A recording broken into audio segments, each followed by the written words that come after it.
అందరికీ మురళీధర్ క్లాస్ రూమ్కి స్వాగతం. ఆంధ్రప్రదేశ్ రాష్ట్రంలో డిఎస్సి ఎగ్జామ్స్ అయిపోయాయి. సరే, అందరూ ప్రశాంతంగా ఉంటారు అనుకున్నాను. సరే, నేను కూడా చాలా కాలం కాదు, చాలా సంవత్సరాలుగా చాలా యాక్టివిటీస్కి దూరంగా ఉన్నాను. ఈ యొక్క ఆంధ్రప్రదేశ్ రాష్ట్రంలో డిఎస్సి ఎగ్జామ్ అయితేనే కానీ మిగతా ఏ కార్యక్రమాలు చేయకూడదన్నంతగా ఉండిపోయాను. అవి సరే ఫ్రీ అయ్యాం కదా అనుకున్నాం. సరే, విద్యార్థులు కూడా డిఎస్సి ఎగ్జామ్ రాశారు కాబట్టి ఫ్రీ అవుతారు అనుకున్నాను. కానీ డిఎస్సి ఎగ్జామ్ వరకు ఒక టెన్షన్గా ఉన్నారు, పరీక్షకు సంబంధించి ఎలా రాస్తాం ఏంటని. ఎగ్జామ్ అయిపోయిన తర్వాత అప్పుడు టెన్షన్ కంటే ఇప్పుడు రెట్టింపు అయిపోయింది టెన్షన్. సో ఏ విద్యార్థిని చూసినా అంత గందరగోళం, కన్ఫ్యూజ్, టెన్షన్, ప్రెజర్ అనుభవిస్తున్నారనమాట. ఇది డిఎస్సి రిజల్ట్కు సంబంధించినటువంటి టెన్షన్ అనమాట. అప్పుడు నాకు తెలుగులో ఒక నానుడు గుర్తొస్తుంది. అన్నం ఉడికే వరకు ఉన్నటువంటి ప్రాణం వార్చిలే వరకు లేదు అని ఒక తెలుగులో ఒక నానుడు ఉంది. అంటే ఇప్పుడు మన సిచ్యువేషన్ అట్లాగే ఉంది. అరే, పరీక్ష రాసేసినాం, అయిపోయింది, ఇక నెక్స్ట్ రిజల్ట్ రావాలి. ఈ మధ్యలో మీరు పడుతున్నటువంటి హైరాణ కానీ, టెన్షన్ కానీ, ఇతరత్ర అన్నీ కూడా టూ మచ్గా ఉన్నాయన్నమాట. ఇంకా అంటే వర్ణించలేనమాట. బాధ కానీ, ఆ ప్రెజర్ కానీ, ఎవరు ప్రశాంతంగా లేరు ఇక్కడ. అంటే మీరు అనుకుంటారు 80 దాటిన వాళ్ళు ప్రశాంతంగా ఉంటారని. అసలు వాళ్ళు కూడా ప్రశాంతంగా లేరు, వాళ్ళు కూడా టెన్షన్ పడిపోతున్నారు.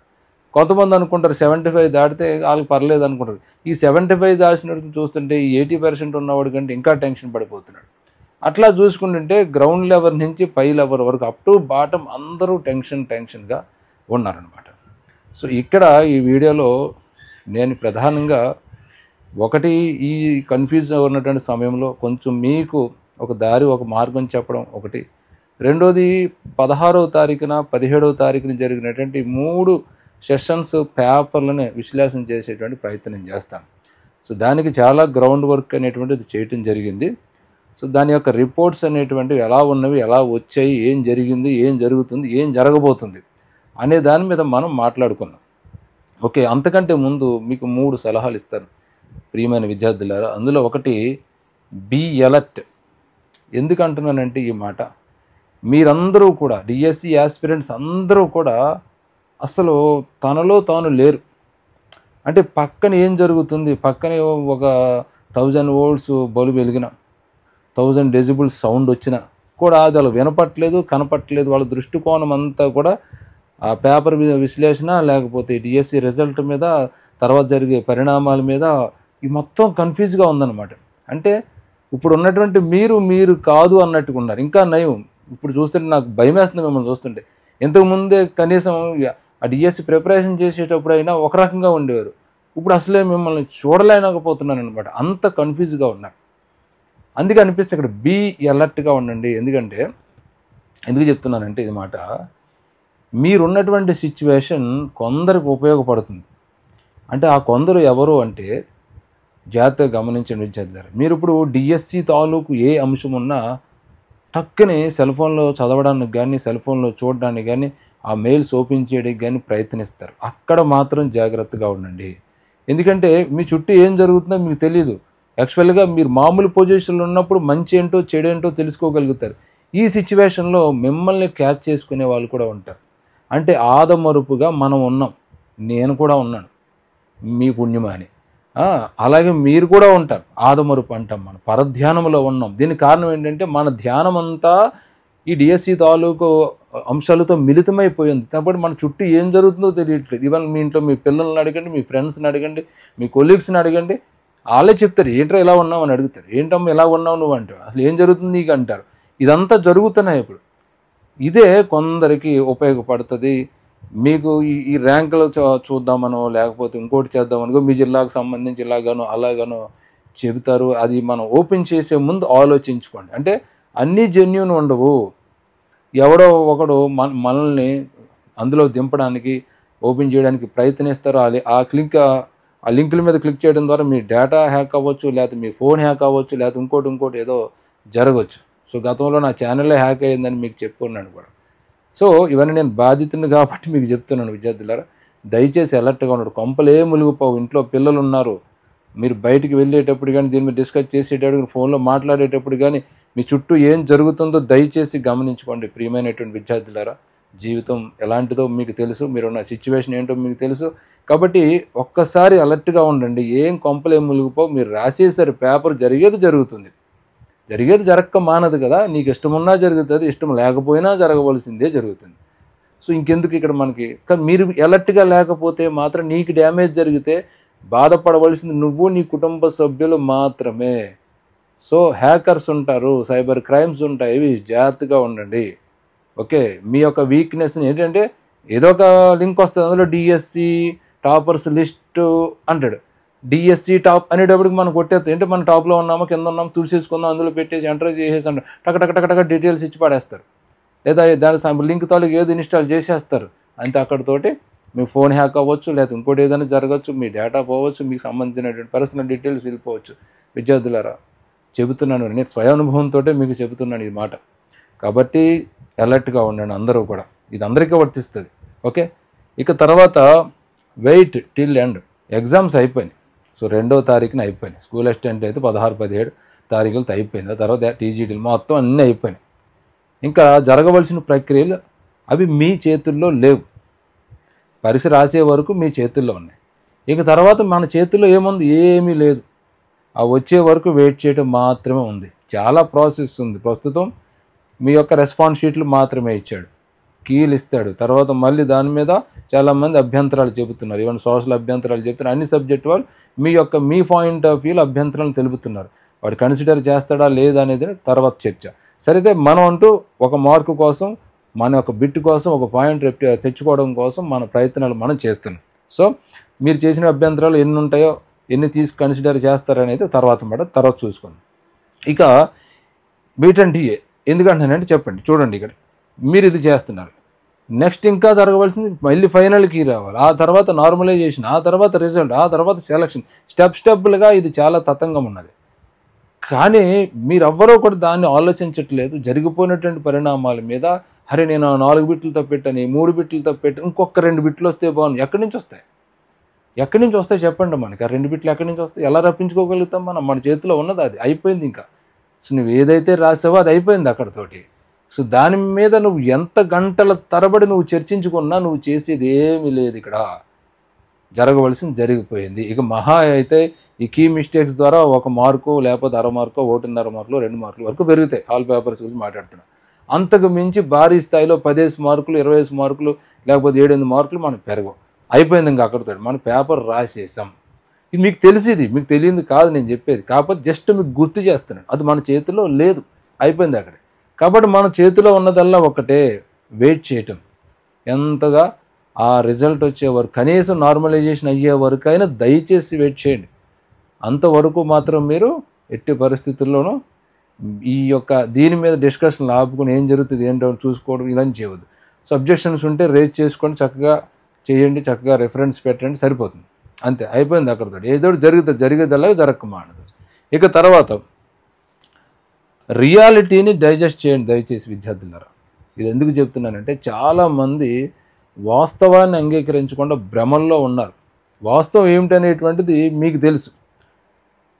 మార్కులు ఎలా వస్తున్నాయి, మీ సర్కిల్లో ఎలా వస్తున్నాయి, మీ మండలంలో ఎలా వస్తున్నాయి, మీ చుట్టుపక్కల మండలాలు ఎలా వస్తున్నాయి, జిల్లాలో ఎలా ఉంది, అసలు రాష్ట్రంలో పరిస్థితి, మీ సంబంధిత ఎగ్జామ్స్లో ఎలా ఉన్నది అనేది మీకు తెలుస్తుంది. కానీ వాస్తవాన్ని మనం అంగీకరించకుండా ఇంకా ఏదో అనుకుంటే ఎక్కువ ఇరిటేట్ అయిపోయేది మనమే. అర్థమైందా? వాస్తవం అనేది ఏమిటి ఇక్కడ? ఈ పేపర్లు మనం 3 పేపర్లే తీసుకోండి, ఖచ్చితంగా లాంగ్ ప్రిపరేషన్లో ఉండి సబ్జెక్ట్ గ్రిప్ ఉన్న వాళ్ళే బాగా రాయగలిగారు. ఇప్పుడు మనకు అనిపిస్తుంది వీళ్ళకి ఎలా వచ్చేసి 2 మార్కులు, ఎలా వచ్చేసి 2 మార్కులు, ఎలా వచ్చేసి 2 మార్కులు అంటే వచ్చేసిన వాళ్ళకి అలాగా. అది రియాలిటీ. ఇంకా అది ఆడికి వచ్చిన మార్కులు రియాలిటీ కాదు. ఆడు వచ్చిన మార్కులు మనకి ఇవ్వడం, మన మార్కులు ఆడికి వెళ్ళవు, ఆడికి వచ్చేసే మనం ఏం చేయగలుగుతాం ఇప్పుడు? సరే, అతను ఏం చేశాడో, ఎలా చదువుకున్నాడో అది తర్వాత చర్చ. కానీ రియాలిటీ మనకు కనపడుతుంది కదా. కనపడినప్పుడు మనం గమ్మున ఉండడమే బెటర్. దాన్ని మనం అరిగించుకోవాలి. మనకి 60 మార్కులు రావచ్చు, 70 మార్కులు రావచ్చు, 75 మార్కులు రావచ్చు, 80 మార్కులు రావచ్చు. అందరికీ ఉన్నది ఈ బాధ. 85 వచ్చినట్టు కూడా ఇంకో 2 మార్కులు వస్తే ఇంకోటి చూస్తే బాగుండు, ఆడికంటే నేను ముందు ఉండేవాడిని కదా అనిపిస్తుంది. మరి మీకు అలా ఉంటే కిందోడికి ఎలా ఉంటుంది? సో రియాలిటీని అంగీకరించండి, జరిగింది జరిగిపోతుంది. అలాగే ఈ ఇతరత్ర కటాఫ్లు కానీ ఎంతవరకు ఉంటుంది ఏమిటనే దాని మీద కూడా మీరు రియాలిటీ మీకు ఈ పాటికి అర్థమై ఉంటుంది. కాబట్టి ఆ రియాలిటీని అంగీకరించండి, డైజెస్ట్ చేసుకోండి. అది ఆనందమైనా సరే, ఓటమైనా సరే, సందిగ్ధత స్థితి అయినా సరే మీరు డైజెస్ట్ చేసుకోండి. అంటే సందిగ్ధ స్థితి అంటే కొంతమందికి మీ క్యాలిక్యులేషన్ ప్రకారం బార్డర్లో ఉన్నట్టు అనిపిస్తూ ఉంటుంది. సో బార్డర్లో ఉన్నారా, డైజెస్ట్ చేసుకోండి. ఆ బార్డర్ అటెళ్ళొచ్చు ఇటెళ్ళొచ్చు అనేది తర్వాత నిర్ణయించబడుతుంది. ఇంకా చాలా తతంగం ఉన్నది కదా, ఆలు లేదు సూలు లేదు కొడుకు పేరు సోమలింగం అన్నట్టు అప్పుడే మొదలు పెట్టేస్తే ఎట్లాగా మనం. కాబట్టి కొద్ది రోజులు మీరు వెయిట్ చేయండి విద్యార్థులారా. ఇది నేను మీకు చెప్పదలుచుకున్నటువంటి 3 కీలకమైనటువంటి అంశాలు. సో ఇందులో ఏదో ఒకటి మీకు వర్తిస్తుంది కాబట్టి మీరు జాగ్రత్తగా ఉంటారు అనేటువంటి ఉద్దేశంతో నేను చెప్తున్నాను విద్యార్థులారా. ఇక తర్వాత మీకు నా యొక్క రిక్వెస్ట్ ఏంటంటే, టీజీటీ ఎగ్జామ్స్ రాసిన తర్వాత చాలామంది యాస్పిరెంట్స్ సార్ టీజీటీ మీద మీరు మాకు ఏదో ఒకటి చెప్పండి అని అడుగుతున్నారు. ఏం చెప్పను టీజీటీ మీద చాలామంది మెసేజ్ పెట్టారు. ఈ జోన్ వారీగా మెసేజ్లు వచ్చిన విద్యార్థుల నుంచి. కానీ నేను దాని మీద స్పందించలేదు. కారణం ఏంటంటే ఇదంత త్వరగా ఏదో మనం కాకిలెక్కలేసి చెప్పేటువంటి ప్రక్రియ కాదు. టీజీటీలో టాపర్స్ ఉన్నారనుకుందాం, టాపర్స్ టీజీటీలో ఉంటారా, స్కూల్ అసిస్టెంట్లోకి వెళ్తారా అనేది మనం ఇప్పుడు అంచనా వేయలేం. కానీ చాలామంది ప్రైవేట్ సెక్టార్లో ఉన్నటువంటి విద్యార్థులు చాలా రిక్వెస్ట్ చేశారనమాట. సార్ మేము ఇక్కడ ఉన్నటువంటి సిచ్యువేషన్లో ఇక్కడ ఇన్స్టిట్యూషన్లో పనిచేయలేకపోతున్నాం అంటే సందిగ్ధ స్థితి అన్నమాట. ఎందుకంటే డిఎస్ వస్తుందేమో, టీజీటీ కానీ సెలెక్ట్ అవుతున్నాం అన్న మూడ్లో ఉన్నవాడు ఆ ఇన్స్టిట్యూషన్లో సరిగ్గా పని చేయకపోతే ఈ కార్పొరేట్ సెక్టార్లో ప్రైవేట్ సెక్టార్లో ఎలా ఉంటుందో, వాళ్ళు చేసేటువంటి ఒత్తిడి ఎలా ఉంటుందో మనకు తెలియదు కదా. సో వాడిని దృష్టిలో పెట్టుకుని సరే ఎంతో కొంత వీళ్ళకి ఏదో చేయాలని ఉద్దేశంతో నేను ఒక గూగుల్ షీట్ ఒకటి నా యొక్క డిస్క్రిప్షన్ లింక్లో ఇస్తాను, అలాగే వాట్సాప్లో కూడా షేర్ చేస్తాను గూగుల్ షీట్. ఇందాక మీకు చెప్పాను ఏ లింక్ పడితే ఆ లింక్ ఓపెన్ చేయొద్దని. సార్ మళ్ళీ మీరు చేస్తున్నారని. కానీ నా లింక్ చాలా స్పెషల్. ఇందులో మీ పర్సనల్ డీటెయిల్స్ నేను అడగట్లేదు. ఈవెన్ మీ పేరు కూడా మీకు నచ్చితే పెట్టండి, లేకపోతే లేదు. అంటే మీ పేరు రామారావు అనుకో ఆర్ అని పెట్టండి, లేకపోతే సుబ్రహ్మణ్యం అనుకో ఏదో ఒక షార్ట్కట్లో SLM ఏదో పెట్టండి. అంటే పూర్తి పేరు ఇవ్వకూడదు అనుకుని ఇస్తే ఇవ్వచ్చు, నాట్ ఏ ప్రాబ్లం. బట్ నేను మాత్రం మీ ఫోన్ నెంబర్ అడగట్లేదు, నాకు అవసరం లేదు కూడా. కాబట్టి ఇవన్నీ కూడా ఫిలప్ చేసుకోండి. కానీ నేను కోరేదల్లా ఒకటే, ఇది ఖచ్చితంగా తెలియాలంటే మీ జిల్లా నేమ్ ఆఫ్ ద క్యాండిడేట్ అక్కర్లేదు అంటే ఏదోటి పెట్టండి. మీ ఒరిజినల్ పేరు పెట్టుకోండి, లేదా మీ అమ్మాయి పేరు అబ్బాయి పేరు ఎలాగా పెట్టుకోండి. మీ డీటెయిల్స్ అంటే పర్సనల్ డీటెయిల్స్ నాకు అక్కర్లేదు. డిస్ట్రిక్ట్ మాత్రం ఖచ్చితంగా పెట్టండి విద్యార్థులారా. తర్వాత జోన్ కూడా ఖచ్చితంగా పెట్టండి. ఇంగ్లీష్ ప్రొఫిషియన్సీ అయితే అయ్యిందని లేకపోతే లేదని పెట్టండి. కమ్యూనిటీ కూడా ఖచ్చితంగా మెన్షన్ చేయండి, ఎందుకంటే మనం అనాలిసిస్ చేయాలంటే ఇది అవసరం, అది మీకు కూడా అవసరం కాబట్టి. ఇక తర్వాత టెట్ స్కోర్ ఖచ్చితంగా తెలపండి. డిఎస్సి స్కోరు అదే టీజీటీలో వచ్చినటువంటి స్కోరు అది కూడా ఖచ్చితంగా చెప్పండి. అలాగే టెట్ ప్లస్ డిఎస్సి టీజీటీ రెండు కలిపి ఎంత వచ్చిందో చెప్పండి. అలాగే మీరు తెలుగు మీడియం క్యాండిడేట్ అయితే అవునని పెట్టండి, లేకపోతే లేదని చెప్పండి. ఏదైనా కామెంట్ ఉంటే పెట్టండి. సో ఇక్కడెక్కడ కూడా మీ పర్సనల్ డీటెయిల్స్ నేను తీసుకోవట్లేదు, నాకు ఎందుకంటే అవసరం లేదు. మీ ఫోన్ నెంబర్లు కానీ మీ యొక్క ఇతరత్ర అంశం లేదు. కానీ నేను కోరేదల్లా ఒకటే, మీకు వచ్చిన మార్కులు పెట్టండి. మీ మార్కులు తెలిస్తే తప్ప మీరు ఎవరన్నా తెలియదు. ఈవెన్ మీ ఫోన్ నెంబర్ లేదు కాబట్టి. కానీ మనం ఈ మార్కుల ఆధారంగా కొంచెం బెటర్గా మనం రిజల్ట్ ఇవ్వడానికి ఉంటుంది. తద్వారా ఆ యొక్క ఎవరైతే ఉన్నారో విద్యార్థులు ఉండగలిగితే ఓపిక చేస్తే ఉంటారు, లేదా ఆ యొక్క సంస్థల్లో ఆ యొక్క ఇన్స్టిట్యూషన్లో ఆ యొక్క కార్పొరేట్ పాఠశాలలో పనిచేసుకుంటూ సుఖంగా ఉంటారు. దీనికోసం మీరు అందరూ కూడా సహకరించండి. ఇక అసలు మనం మెయిన్ టాపిక్లోకి వద్దాం. మెయిన్ టాపిక్ అంటే ఏం లేదు, ఇప్పుడు ఇదంతా మెయిన్ టాపిక్సే. అదేంటంటే గత సుమారు 4 రోజులుగా నేను నా విద్యార్థులు ప్రతి జిల్లాలో ఉన్నటువంటి ప్రతి మండలంలో ఉన్నటువంటి కొందరు విద్యార్థులు చాలా విస్తృతమైనటువంటి సర్వే చేశాం. దేని నిమిత్తం అంటే ఈ యొక్క 16వ తారీఖు అలాగే 16వ తారీఖు మార్నింగు 16వ తారీఖు ఆఫ్టర్నూను 17వ తారీఖు ఆఫ్టర్నూన్ 3 పేపర్లు జరిగాయి ఇక్కడ. ఈ 3 పేపర్ల మీద వాస్తవాలు మనకి తెలియాలి. కారణం ఏమిటంటే మొన్నటి వరకు ఒక రకమైన, ఇప్పుడేమో ఒక రకం, ఒకరి మీద ఒకరు అంటే ఒక రకమైనటువంటి గోల్ చేసేసుకుంటున్నారు. మీ పేపర్ ఈజీగా ఉంది, మా పేపర్ ఈజీగా ఉంది. మొన్నటి వరకు ఒక పేపర్ ఒక సెషన్లో జరిగిన పేపర్ ఈజీ అంటూ మనం అందరం అనుకున్నాం. ఇప్పుడేమో మళ్ళీ మీ పేపర్ ఈజీ అంటూ మళ్ళీ షిఫ్ట్ అయ్యారు. అంటే గాలి ఇటెళ్ళి అటెళ్ళి తిరుగుతుంది. దీనివల్ల విద్యార్థులు మనోవేదనకు గురవుతున్నారు. నేను మొదటే చెప్పాను, జరిగేది జరక్కమానదు. కాబట్టి మనం ఇలాంటివన్నీ చేసుకోవడం వల్ల ఇబ్బందులు వస్తాయి. బట్ రియాలిటీని కూడా అంగీకరించాలని చెప్పాను. రియాలిటీ ఏమున్నది, ఇప్పుడు రియాలిటీ ఏమున్నది అనేటువంటిది మనం ఇక్కడ చూద్దాం. So SA social paper calculation, దీనికి నేను ఎట్టినటువంటి ఒక పేరు విద్యార్థులారా. ఈ క్యాలిక్యులేషన్ ఏంటి అనేది మీకు మన విద్యార్థులు అంటే మీరు నా స్టూడెంట్స్ అన్ని జిల్లాలో ఉన్నటువంటి వాళ్ళ ద్వారా వచ్చినట్టు రిపోర్ట్స్ ఆధారంగా దగ్గర పెట్టుకునే నేను మాట్లాడుతున్నాను విద్యార్థులారా. దీని ప్రకారం చూసుకుంటే మీకు అందరికీ తెలుసు, 16వ తారీఖు మార్నింగ్ ఒక సెషన్ జరిగింది, ఆఫ్టర్నూన్ ఒకటి జరిగింది, 17 ఒకటి జరిగింది. మొత్తం 3 పేపర్లు జరిగాయి. సో ఈ 3 పేపర్లకు సంబంధించి మొదట మనం గమనించుకోవాల్సింది అటెండెన్స్ ఎలా ఉంది. అంటే 100% కనుక మనం తీసుకున్నట్లయితే, అంటే నేను సర్వే చేసిన దాన్ని మొత్తం క్రోడీకరించి చెప్తున్నాను. అందులో 37.50 మంది 16 మార్నింగ్ రాశారు. అంటే 100 మందిలో దాదాపుగా 37 మంది 16 మార్నింగ్ రాశారు. అలాగే మరొక 37.50 మంది 16వ తారీఖు మార్నింగ్ రాశారు. ఇది మనకు 100 మందిలో వచ్చినటువంటి ఇన్ఫర్మేషన్. ఇక తర్వాత 25% మంది 17వ తారీఖు ఆఫ్టర్నూన్ రాశారు. అంటే ఇంచుమించుగా ఒక 75% మంది 16 తోటి అయిపోయింది. ఇక 25% మంది మాత్రమే 17వ తారీఖు ఆఫ్టర్నూన్ రాశారు. అంటే ఇక్కడ మనకి ఏం తెలుస్తుంది, 17వ తారీఖున స్కూల్ అసిస్టెంట్ సోషల్ ఎగ్జామ్ రాసిన వాళ్ళ సంఖ్య మిగతా 2 సెషన్తో పోల్చుకుంటే తక్కువగా ఉన్నది. అయితే సింగిల్ సెక్షన్స్గా మనం తీసుకున్నట్లయితే ఇది 37, 25 ఇలా ఉన్నదనమాట. అంటే ఓవరాల్గా చూసుకుంటే మాత్రం 17వ తారీఖు ఆఫ్టర్నూన్ రాసిన వాళ్ళు తక్కువ. సో మీరు కూడా ఎంక్వైరీ చేసుకోండి. ఎక్కువ మంది 16 తారీఖే చెప్తారు, తక్కువ మంది 17వ తారీఖు ఆఫ్టర్నూన్ చెప్తున్నారు. ఇది వాస్తవం. ఓకే, ఇది ఒకరిద్దరిని అడిగి కాదు, రాష్ట్ర వ్యాప్తంగా అనేక గ్రూపుల ద్వారా నా విద్యార్థుల ద్వారా కంప్లీట్గా వచ్చినటువంటి రిపోర్ట్స్ ఆధారంగా నేను మళ్ళీ ఈ రిపోర్ట్స్ అంతా క్రోడీకరించి ఇక్కడ రాసుకున్నాను. ఇంకో దొంతరం ఉంది అక్కడ, అదంతా మనకు అవసరం లేదు, మీకు క్లూస్ చెప్తున్నాను అంతే.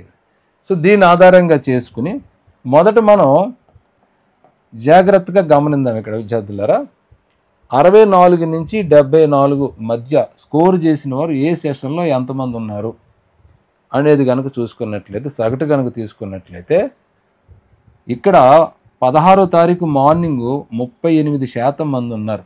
అంటే 64 నుంచి 74 అంటే దాదాపుగా మధ్యలో 10 మార్క్స్ తీసుకున్నాం అన్నమాట. ఇక్కడ అంతమంది ఉన్నారు, ఇక్కడ 38 మంది 100కి.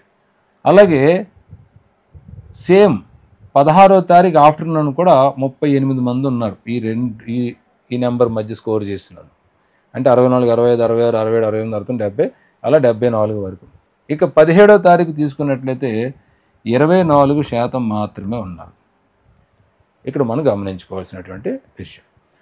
సో 64 to 74 మధ్యన ఇది పొజిషన్. 38 మంది 24 మంది వచ్చారు. సరే, ఇప్పుడు 75+ ఇది కదా మనకి కీలకమైనటువంటి ఘట్టం.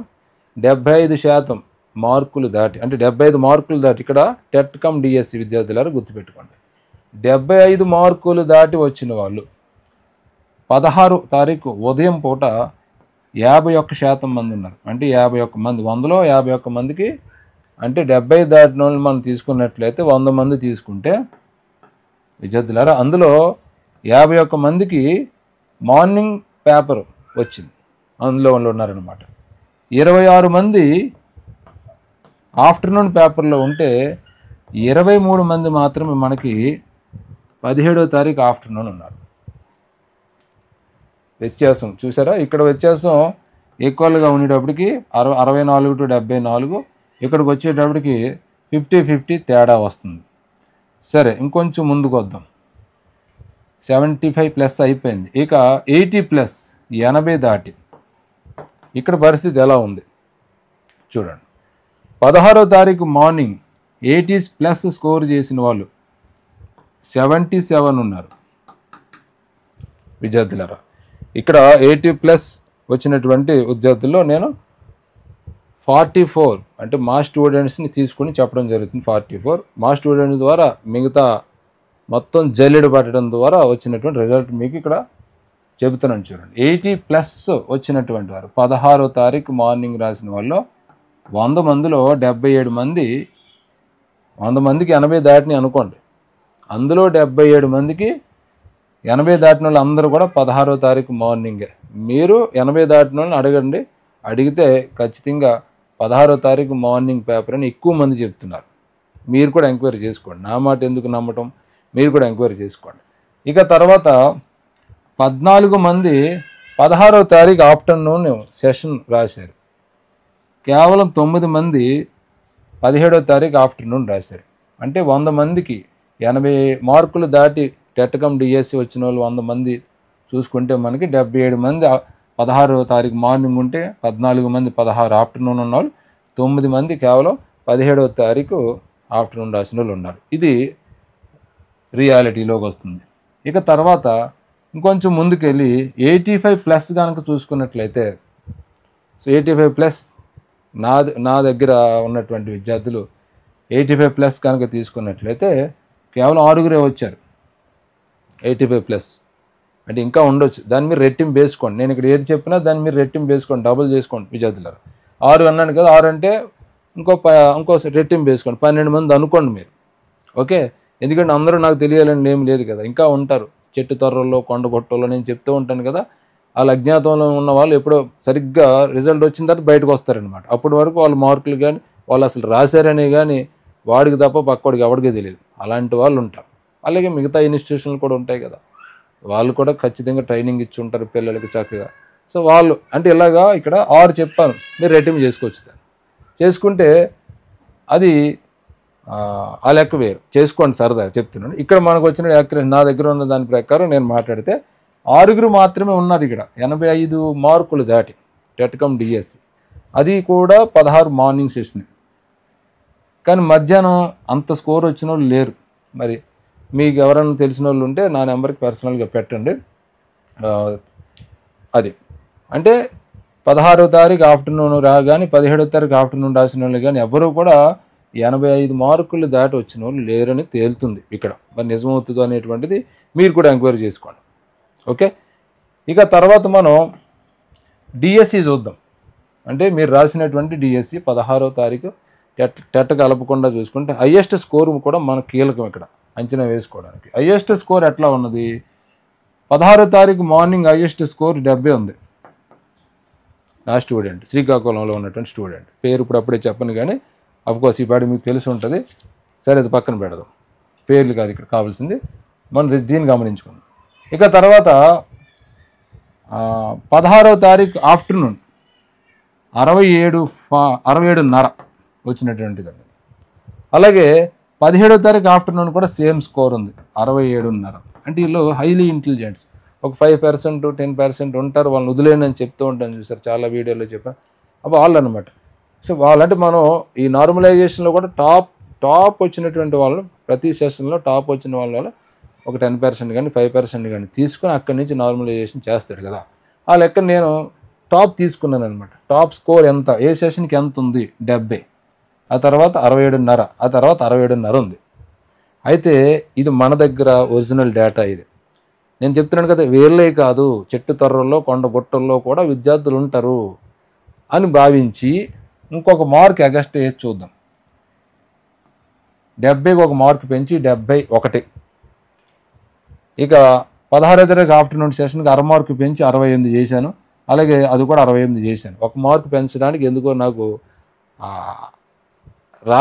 మనసు రాలేదన్నమాట. అంటే పెరుగుతాయి అనేటువంటిది అనిపించలేదు. అంటే మొత్తం దాని తీరుతేనే చూసింది. అందుకే ఒక 1/2 మార్కు పెంచాను. ఏమో ఉంటాడు, హైలీ టాలెంటెడ్ ఉంటారేమో ఆ 16, 17 ఆఫ్టర్నూన్ రాసిన వాళ్ళు ఏమన్నా వస్తే రావచ్చు. అయితే నేను నాకు ఉన్నటువంటి అనుభవం ప్రకారం ఒక 1/2 మార్కు పెంచి 68 చేశాను. అంటే ఇది కంప్లీట్గా ఊహాజనితం. అంటే ఇందులో కూడా వాస్తవం ఉంటుంది ఖచ్చితంగా. అలా 71 ఒక పిల్లోడు ఉన్నాడని తెలిసింది.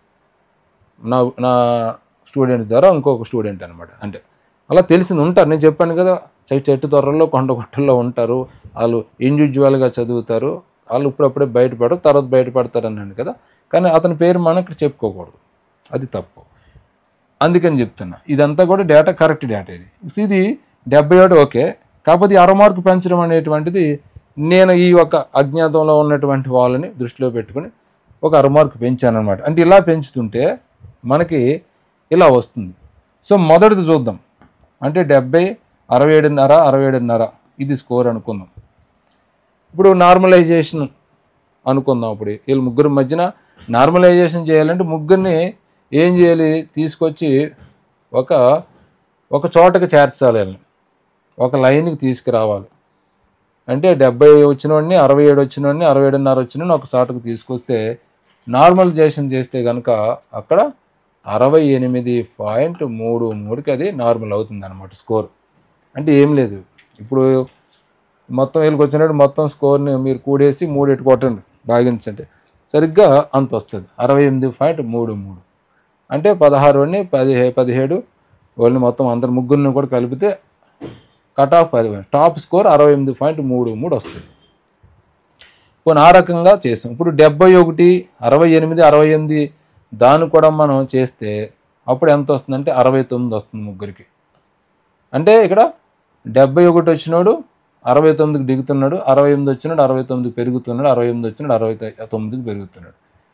ఇక్కడ చూడండి, 70 వచ్చినాడు 68.33కి తగ్గుతున్నాడు, 67.5 వచ్చినాడు 68.33కి, 67.5 వచ్చినాడు 68.33కి పెరుగుతున్నాడు. అంటే ఇక్కడ ఏమర్థమవుతుందంటే మనకి, ఇంకా పూర్తిగా మొత్తం వీడియో అంతా చూడండి ఇప్పటి వరకు.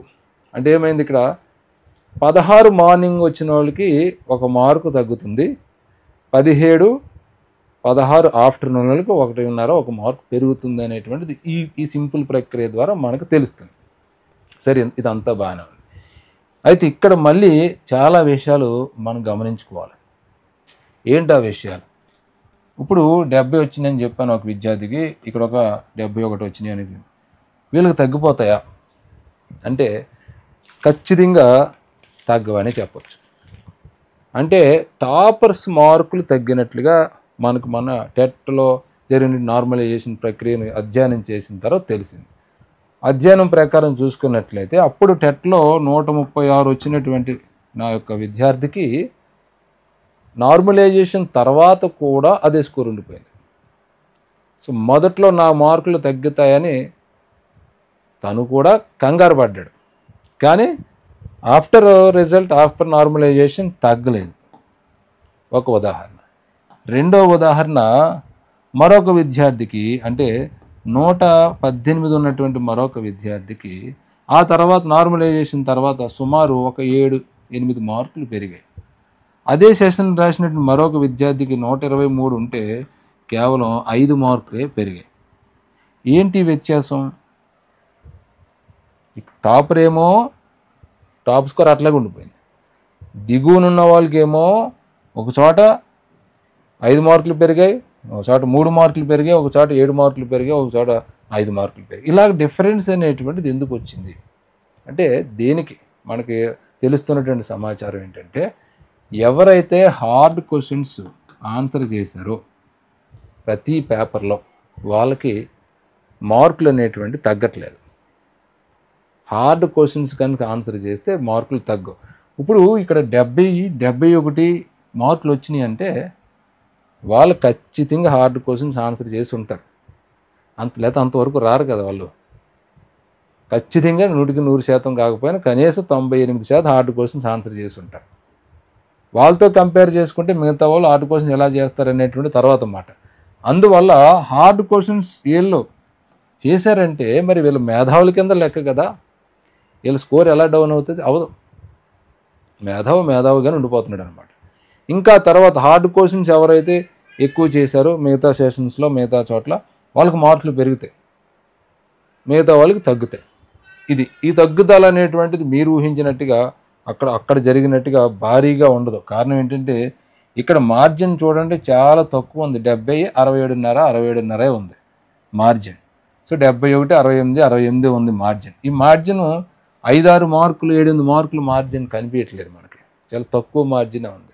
సో ఇదంతా అయిన తర్వాత మహా అయితే 1, 1.5, 2 మార్కులు వ్యత్యాసం అనేటువంటిది వస్తుందనేటువంటిది అనిపిస్తుంది. అయితే టాపర్స్కి నష్టం లేదు. 16వ తారీఖు రాసినటువంటి విద్యార్థుల్లో టాపర్స్ ఎవరైతే ఉంటారో వాళ్ళకి నష్టం లేదు. ఆఫ్టర్నూన్ టాపర్లకి 17 ఆఫ్టర్నూన్ టాపర్లకి ఇంకొక 2-3 మార్కులు పెరిగేటువంటి ఛాన్స్ అయితే ఉన్నట్టుగా మనకి తెలుస్తుంది. అందుకే నేను గతంలో 3 పేపర్లు విశ్లేషణ చేసేటప్పుడు ఒక మాట అన్నా. ఏంటంటే అది ఏ సెషన్లో ఆ సెషన్ మీరు టాప్ వచ్చేలాగా రాసుకోండి చాలు, తర్వాత పని భగవంతుడు చూసుకుంటాడని. ఇప్పుడు 16వ సెషన్లో టాప్ ఉన్న వాళ్ళు, ఏ సెషన్లో టాప్ ఉన్న వాళ్ళు, 17 టాప్ వాళ్ళు ఎవరు ఏం చేయలేరు. వాళ్ళ మార్కులు ఏం తగ్గు. నేను చెప్తాను కదా, ఒక 7% ఉంటారు, 10% ఉంటారు, వాళ్ళని వదిలేయండి అన్నాడు. వాళ్ళని వదిలేయడం ఇంకా మిగతా కింద నుంచి మార్కులు పెరుగుదల తరుగుదల అనేటువంటిది depend on only hard questions. మరి హార్డ్ క్వశ్చన్స్, ఈజీ క్వశ్చన్స్ అని ఎలా క్యాల్కులేట్ చేస్తాం? మనం చేసే పని కాదు ఇది. అక్కడ ఉన్నటువంటి ఆడే లెక్క ఇచ్చాడో లెక్క ప్రకారం చేస్తారు. ఇప్పుడు హార్డ్ ఈజీ క్వశ్చన్ అనేటువంటి ఎలా చేద్దాం? ఇప్పుడు ఫర్ ఎగ్జాంపుల్ డిఎస్సిలో 160 ప్రశ్నలు కదా, 160 ప్రశ్నలో ఒక 72వ ప్రశ్న క్వశ్చన్ నెంబర్ అనుకోండి. ఈ 72వ ప్రశ్నని ఎగ్జామ్ రాసినటువంటి వాళ్ళలో సుమారు 90% మంది ఆన్సర్ చేశారు ఈ ప్రశ్న. ఈ సెషన్ వాళ్ళు 3 సెషన్ వాళ్ళు 90% మంది ఆ క్వశ్చన్కి ఆన్సర్ చేసేసారు. ఇక తర్వాత మరొక ప్రశ్న చూద్దాం. అదేంటంటే అది 72 కదా, 142వ ప్రశ్న అందుకున్నాం. ఈ ప్రశ్న కేవలం 20% మంది ఆన్సర్ చేశారు. అంటే ఈ సెషన్ వాళ్ళు 3 సెషన్లు కూడా. అంటే ఏంటి ఇక్కడ ఈ 142వ ప్రశ్న హార్డ్ అవుతుంది, 72వ ప్రశ్న ఈజీ కింద అవుతుంది అనమాట. మొత్తం ఓవరాల్ క్యాలిక్యులేషన్ కనుక చూసుకున్నట్లయితే అంటే నీకు హార్డా లేదా నీకు ఈజీయా అనేది కాదు, ఓవరాల్గా చూస్తారనమాట. అలా చూసినప్పుడు ఇక్కడ 142వ ప్రశ్న ఎవరైతే చేశారో వాడికి ప్లస్ అవుతుంటుంది. 72వ క్వశ్చన్ అందరూ చేశారు కాబట్టి నువ్వు చేసావు. సో దాంట్లో పెద్ద గొప్ప విషయం ఏముంది అన్నట్టుగా ఆ యొక్క సిస్టమ్ అనేది పరిగణిస్తుంది అనమాట. సో ఈ నార్మలైజేషన్ అనేటువంటిది ఇలా ఉంటుంది. నిజమే, చాలా తలపోటుగా ఉంటుంది అనమాట. కాకపోతే ఇది మీకు సింప్లిఫైగా చేసి క్లుప్తంగా చెప్తున్నాను. దీని మీద ఇంకా చాలా ఉంటుంది. ఈ తలపోటు మనం పడకుండా ఉండాలడానికి చాలా ప్రయత్నం చేసాం. అంటే ఏ జిల్లాకు ఆ జిల్లా లేదా 3 జిల్లాలకు కలిపి ఒక సెషన్, 4 జిల్లాకు ఒక సెషన్ కలిసిపోయి ఉంటే ఈ ఒత్తిడిలో ఇంత ఉండేది కాదు మనకి. కానీ అది మన చేతిలో లేదు. మన ప్రయత్నాలు మనం చేసాం, బట్ ప్రభుత్వం అలాగే పెట్టేసింది. ఇప్పుడు మన చేతిలో ఏం లేదు. ఉన్నదల్లా ఆ ఫలితాల కోసం నిరీక్షణ మాత్రం చేయటం, కాస్త ఒత్తిడిని తగ్గించుకుంటూ వాస్తవం వైపు మనం వెళ్ళిపోతూ ఉండాలి. సో ఇట్లాగొచ్చింది. ఇప్పుడు దీన్ని చూసిన తర్వాత మీలో ఒక అలజడి, మళ్ళీ దెబ్బలాడుకోకండి ఎవరు. మనం కొట్టుకుంటే పక్కోడికి లోకు అన్నట్టు ఉంటుంది. ఇప్పుడు 17వ సెషన్ వాళ్ళు ఏమంటారు, అదిగో చూడండి సారే అక్కడ రిపోర్ట్ ఇచ్చేసాడు కదా, మేము చాలా అతి దారుణంగా ఉన్నాము అని. అలాగే 16 ఏ సెషన్లు మా పరిస్థితి కూడా అలాగే ఉంది, చాలా దారుణంగానే ఉంది అంటాడు. చూడు 16వ తారీఖు అప్పుడు మీరు మా పేపర్ ఈజీ అన్నారు, ఇప్పుడు మీరు చూడండి వాస్తవం చూడండి అని తగులు ఆడుకోకండి దయచేసి విద్యార్థులారు. మనందరం చక్కగా ఉపాధ్యాయ వృత్తిలోకి రాబోతున్నాం కాబట్టి మనం తగులు ఆడుకోవద్దు. మొదటేమో ఒక వెర్షన్ వెళ్ళింది, 17వ తారీఖు ఈజీ అని వీళ్ళందరి మీద మనం పడ్డాం. అప్పుడు కూడా నేను చెప్పాను 3 పేపర్లు విశ్లేషించి, ఏ పేపర్కు ఉండవలసిన లక్షణాలు ఆ పేపర్కు ఉన్నవి, ఎవడ బాధ ఆడిది, చేతి కష్టాలు చేతుకుంటే పీత కష్టాలు పీతకున్నాయని. కానీ మెజార్టీ ఏంటంటే 17వ తారీఖు ఈజీ అని తేలారు. కానీ ఇక్కడికి వచ్చేటప్పటికి రిపోర్ట్స్ చాలా భిన్నంగా ఉన్నాయి. సో ఇట్లాగా మనం 3 పేపర్లు విశ్లేషణ చేసుకున్నట్లయితే ఇటువంటి పరిస్థితి అనేటువంటిది వస్తుంది విద్యార్థులారు. అసలు ఇక్కడ మనం గమనించుకోవలసిన చాలా కొన్ని విషయాలు ఉన్నాయి. 80+ వచ్చేటప్పటికి చాలా వ్యత్యాసం కనపడుతుంది. 75+ కూడా మనకి వ్యత్యాసం కనపడుతుంది. 64 to 74 మధ్య వ్యత్యాసం అనేటువంటిది లేదు సెషన్ వారీగా చూసుకున్నట్లయితే. అంటే మీరు అనుకోవచ్చు 17వ తారీఖున 24% ఉంది కదా అని. వాళ్ళు రాసింది కూడా తక్కువే కదా నాన్న, 25% మంది రాశారు. సో 24% మంది అంటే 64 to 74 ఈ మధ్యలో మార్కులు వచ్చిన వాళ్ళు 3 సెషన్లోనే ఈక్వల్గా పెర్ఫార్మెన్స్ ఇచ్చారు. ఇంతకు ముందు వీడియోలో నేను ఒక సర్వే చేసి మీకు ఒక మాట చెప్పాను.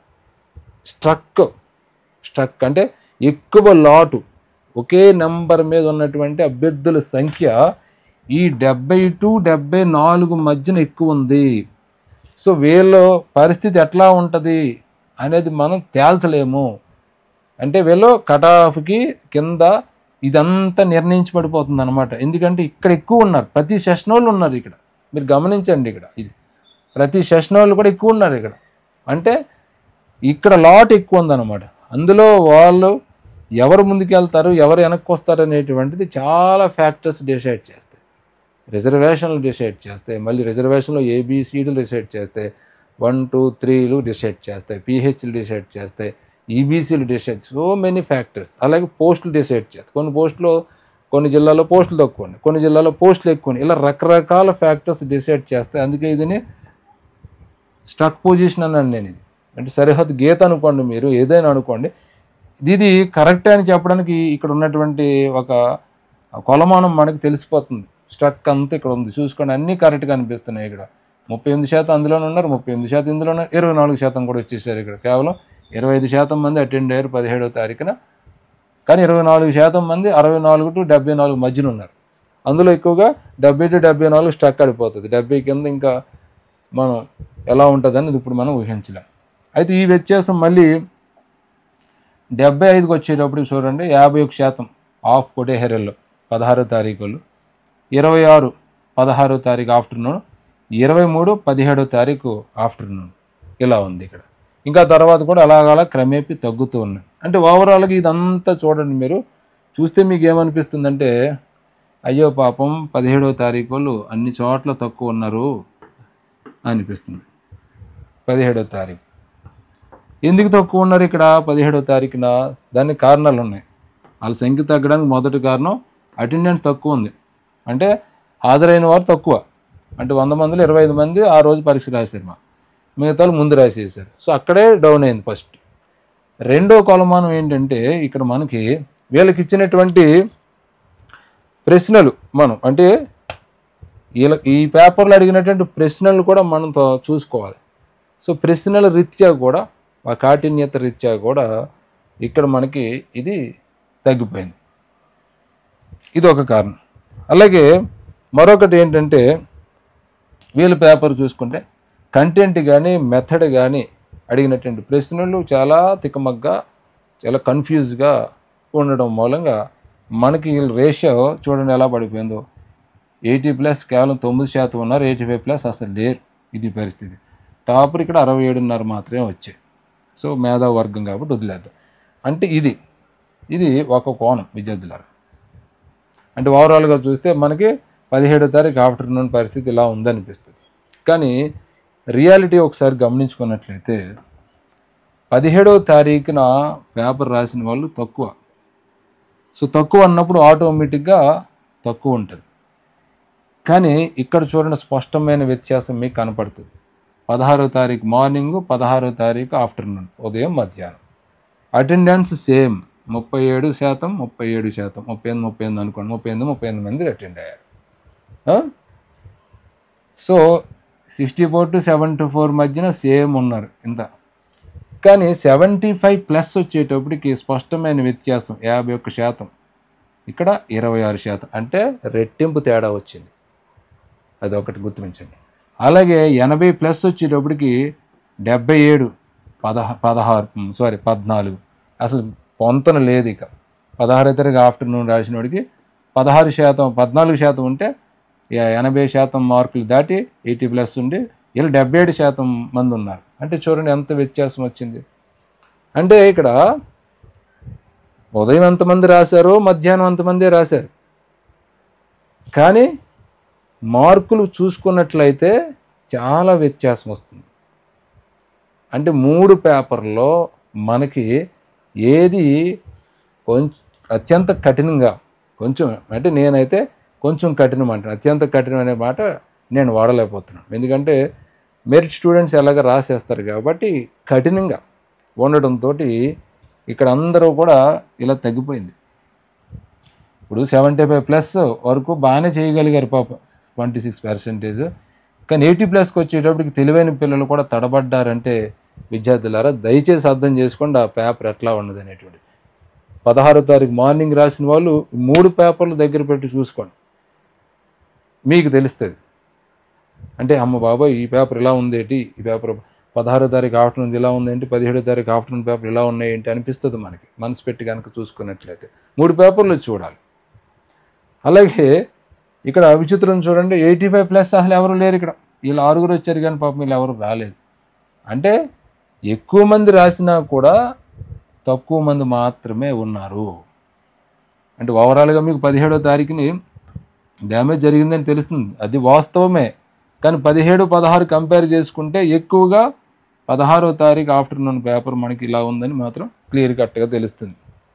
ఎక్కడికో ఎందుకు, మీకు పేపరు 16వ తారీఖు, 17వ తారీఖు, 17 ఈ 3 పేపర్లు తూకంలో పెట్టి చూస్తే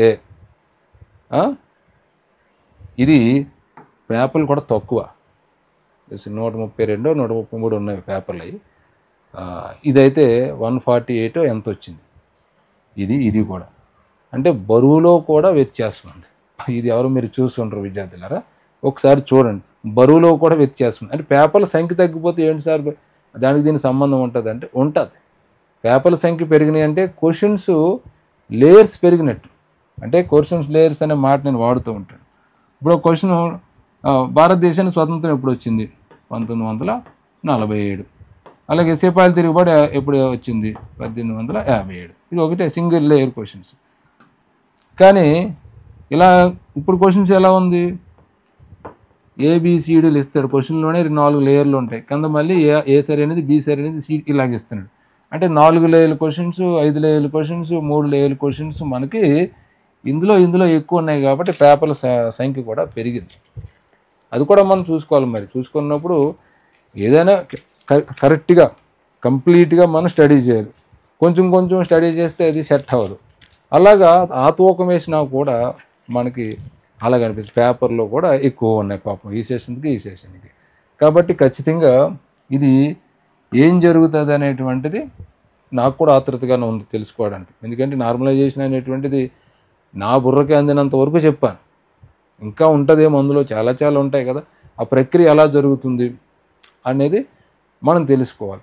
ఇక నీట్ ఎగ్జామ్, ఎంసెట్ ఎగ్జామ్స్లో విద్యార్థులు రాసి ఉంటారు, వాళ్ళని కూడా నేను అడిగాను క్యాజువల్గా, అసలు ఈ పరిస్థితి ఎలా ఉంటుంది, మెరిట్ బాగా రాసిన ఏ సెషన్ రాసిన డ్యామేజ్ జరుగుతుందా ఏంటంటే, వాళ్ళు ఇచ్చినటువంటి సమాచారం ఏంటంటే, సార్ ఏ సెషన్లో రాసినా సార్ మెరిట్గా ఉంటే మాత్రం నష్టం జరగట్లేదు సార్ మాకని చెప్పారు. సో నేను కూడా అదే బిలీవ్ చేస్తున్నాను విద్యార్థులారా. సో మీకు ఎవరికి మెరిట్, ప్రతి సెషన్లో ఉన్నటువంటి మెరిట్కి ఎవరికి కూడా డ్యామేజ్ జరగకుండా ఉంటుందని నేను మీకులాగా నేను కూడా భావిస్తున్నాను. ప్రతి సెషన్లో కూడా టాపర్స్కి నష్టం జరగకుండా ఉంటుందని ఈ మొత్తం ఇలాంటి రిపోర్ట్స్ తీసుకోవడం ద్వారా నేను కూడా మీలో ఒకటిగా భావిస్తున్నాను. మరి ఏం జరుగుతుంది అనేటువంటిది ఎదురెదురు మనకి తెలుస్తుంది. అప్పటి వరకు ఓపికగా ఉండటం తప్ప మన చేతులు అయితే ప్రస్తుతానికైతే ఏం కనిపించట్లేదు. ఇది నేను చెప్పదలుచుకున్నటువంటి అంశాలు. ఈ సర్వే చేయడంలో ప్రతి జిల్లాలో ఉన్నటువంటి నా స్టూడెంట్స్ చాలా సహకరించారు. కారణం ఏంటంటే ఇది ఇక్కడ ఒకటి వాళ్ళకు ఉపయోగం. ఎందుకంటే 75+ ఉన్నవాళ్ళు, 73+ ఉన్నవాళ్ళు చాలా ఒత్తిడిగా ఉన్నారు. ఈవెన్ 79 ఉన్న వాళ్ళు కూడా చాలా ఒత్తిడిగా ఉన్నారు. ప్రతి జిల్లాలో ఉన్నారు. వీళ్ళు 80+ ఎవరు ఉన్నారు తెలుసుకోవడంలో చాలా తలమునకలే ఉన్నారనమాట. విద్యార్థులారా, నేను మీలో ఒకటిగా భావించేది ఏంటంటే, నా దగ్గర ఎప్పటి నుంచో ఒక ఫార్ములా ఉన్నదనమాట. ఆ ఫార్ములా ఏమిటంటే, జాగ్రత్తగా వినండి, 10:10 ఫార్ములా అనమాట ఇది. అంటే ఇది ఏంటంటే ఈ ఫార్ములా, ఇప్పుడు డిఎస్సి ప్లస్ టెట్కామ్ తీసుకుంటే 80+ అబవ్ వచ్చిన వాళ్ళు మీ సంబంధిత జిల్లాలో 10% కనుక ఉన్నట్లయితే 10% కనుక ఉన్నట్లయితే కట్ ఆఫ్ అనేటువంటిది 10 మార్క్స్ మనం మైనస్ చేసుకోవచ్చు. ఇది నేను బిలీవ్ చేసేటువంటి అంశం అన్నమాట. అయితే పోస్టుల సంఖ్య ఒక్కొక్కసారి, ఇప్పుడు శ్రీకాకుళం కానీ విజయనగరం కానీ కొన్ని పర్టికులర్ జిల్లాలో పోస్టుల సంఖ్య తక్కువగా ఉన్నప్పుడు ఈ ఫార్ములాలో అటు ఇటు అవుతుంది. అది మీకు తెలుసు. కానీ 80+ కనుక తక్కువ ఉంటే 10 మార్కులు మైనస్ చేసుకుంటారు. అంటే 80 దాటినోడు ఒక ముద్ద తింటాడు. వాళ్ళు తక్కువగా ఉండటం వల్ల డౌన్ వచ్చి పాపం కింద వాళ్ళు కూడా ఒక ముద్ద తింటారు. ఇదే నా యొక్క కోరిక అనమాట. ఎందుకంటే ఉద్యోగం మనం రాసిన వాళ్ళు ప్రతి ఒక్కరికి ఉద్యోగం రావాలనే ఉంటుంది. మనకి ఎవరికైనా సహజమే. కానీ అక్కడ ఉన్న పోస్ట్ ఒకటి పోటీ పడేవాళ్ళు 40 మంది, 30 మంది, 12 మంది ఉన్నారు వివిధ వర్గాలుగా చూసుకున్నట్లయితే. కానీ అందరికీ రాదు కదా. కానీ 80+ కనుక తక్కువ ఉంటే, ప్రస్తుతానికి వచ్చిన రిపోర్టుల ప్రకారం ఇంతకు ముందు చెప్పాను, ప్రతి జిల్లాకి వచ్చినటువంటి టాప్ స్కోర్స్ అన్ని కూడా మీకు ఇంట్రడ్యూస్ చేశాను. మళ్ళీ ఇప్పుడు అదంతా స్టోరీ అంతా ఇక్కడ అక్కర్లేదు. అలా చూసుకున్నట్లయితే నాకు వచ్చిన రిపోర్ట్స్ని ఒక నలుగురు చెప్తుంటే నేను రెట్టింపు చేసి 8 మంది అనుకుంటున్నాను. ఒక 8 మంది ఉంటే రెట్టింపు చేసి ఇంకో 8 చేసుకుంటున్నాను. ఇట్లాగా చేసుకుంటూ వస్తే అది 10% కనుక ఉన్నట్లయితే పాపం వాళ్ళు ఒక ముద్ద తింటారు. కింద ఉన్నటువంటి వాళ్ళు కూడా కిందకు డౌన్ రావటం వల్ల కూడా వాళ్ళకి శ్రమకు తగ్గ ఫలితం వస్తుంది, వాళ్ళ కుటుంబాలు బాగుంటాయనే ఉద్దేశం నాకు కూడా ఉంది. మరి అది జరగాలని నేను కోరుకుంటున్నాను. ఇక్కడ ఈ డిఎస్సికి నేను గమనించిందండి ఏంటంటే 2 జిల్లాలు మాత్రం చాలా టఫ్ కాంపిటీషన్ అనేటువంటి నడుస్తుంది. ఒకటి శ్రీకాకుళం, ఉత్తరాంధ్ర, ఈ కోస్తాంధ్రకు సంబంధించి శ్రీకాకుళం. అలాగే రాయలసీమలో కూడా ఒక శ్రీకాకుళం అవతరించింది, అదే అనంతపురం జిల్లా. ఇక్కడ కూడా టాపర్ సంఖ్య అనేటువంటిది ఎక్కువ ఉంది. బాగా మెజార్టీ బాగా అక్కడ కూడా ఎక్కువ ఉన్నది. బాగా చదివినట్టుగా ఉన్నారు మరి పిల్లలు, వాళ్ళందరికీ హ్యాట్స్ ఆఫ్. ఎందుకంటే అంత చాలా చాలా ఉందన్నమాట. అది ఇప్పుడు నేను చెప్పకూడదు, బాగా ఉన్నది అక్కడ. అంటే ఇద్దరు కంపేర్, అంటే పైన ఒక శ్రీకాకుళం ఉందని మనం అనుకుంటే మన రాయలసీమలో కూడా ఒక శ్రీకాకుళం ఆవిర్భవించింది అనంతపురం. వచ్చినటువంటి డేటా బట్టి నేను చూస్తున్నాను అనమాట. ఈ జిల్లాలో ఈ కట్ ఆఫ్ల మీద కాస్త అటు ఇటుగా ఉండేటువంటి అవకాశం. కానీ నేను ఇది జరగాలని కోరుకుంటున్నాను. 10:10 ఫార్ములా జరిగితే ఖచ్చితంగా పైవాడు ఒక ముద్ద, కిందవాడు ఒక ముద్ద తింటాడు. వాళ్ళ కుటుంబాలు బాగుంటే అందరూ బాగుంటారు. సో మరి మనం పోటీ పడ్డ తర్వాత అక్కడ పోస్టుల సంఖ్య అనే విషయం తక్కువ అనే సంఖ్య మనకే తెలుసు. కానీ మన ప్రయత్నం మనం చేసాం అంతే. ఫలితం అనేటువంటిది మన చేతిలో ఉందా సార్ అంటే లేదు, మీ చేతిలో లేదు, నా చేతిలో లేదు. ఉన్నది ఉన్నట్టుగా చెప్పడం మాత్రమే నాకు తెలుసు, అలాగే మీకు కూడా తెలుసు. కాబట్టి ఏమైనా సరే, ఫలితం ఏమైనా సరే మన ప్రయాణం అనేటువంటిది ఆగకూడదు, మన కొనసాగింపు అనేటువంటిది ఇలాగే ఉండాలి విద్యార్థులారా. సో నేను ఈ వీడియోని ఇక్కడితో ముగిస్తున్నాను. మరొక వీడియోతో ఒక 4-5 రోజుల తర్వాత వస్తాను. నేను సుదీర్ఘంగా చేయటం వల్ల బాగా అలిసాను నేను కూడా చాలా. కాబట్టి రెస్ట్ తీసుకుంటాను. మీరు కూడా రిలాక్స్ అవ్వండి. జరిగేది ఏదో జరుగుతుంది, జరగవలసింది ఏంటో చూద్దాం. ఓకేనా? అందరికీ నమస్కారం. జై హింద్.